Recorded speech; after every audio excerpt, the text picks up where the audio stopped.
welcome to Lesson 3 of English One-to-One Tutor. The new objectives. By the end of the lesson, you should know when to effectively build tension in your story. You should understand how creating tension will make the reader want to keep reading more of your story. And you should be able to continue to write a long story while building up tension. So, starter is the same as last lesson.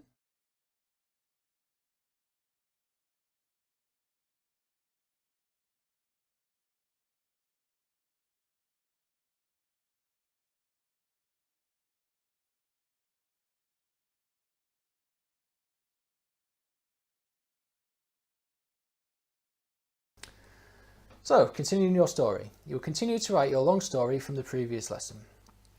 The story continues as you enter the cave. Your aim is to build up a creepy atmosphere as you walk through the cave. You see a light and you think you can hear some muffled voices. As you journey through the cave, the voices get louder. So following on from that, I want you to, in a minute, close your eyes and imagine yourself entering the cave. Imagine walking through it. Think about what you can hear, what you can see, what you can touch, what you can smell, and even what you can taste.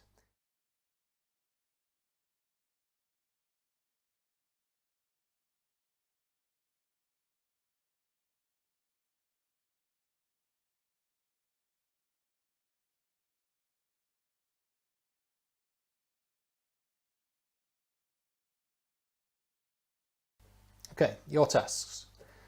Now write. I hastily dropped my bag to the ground and walked to the mouth of the cave. I hesitated for a moment as I stepped inside.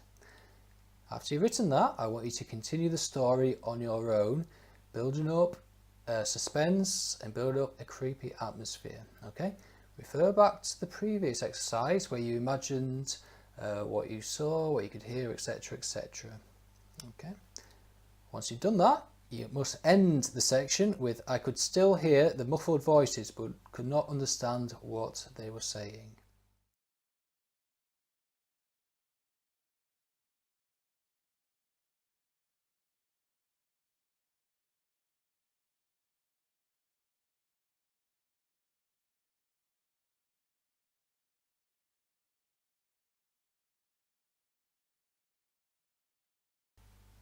Now that you've written out the next section of your story, I want you to assess it, reread your handwritten page from the starter activity from the novel, compare the sentences to the story you've just written.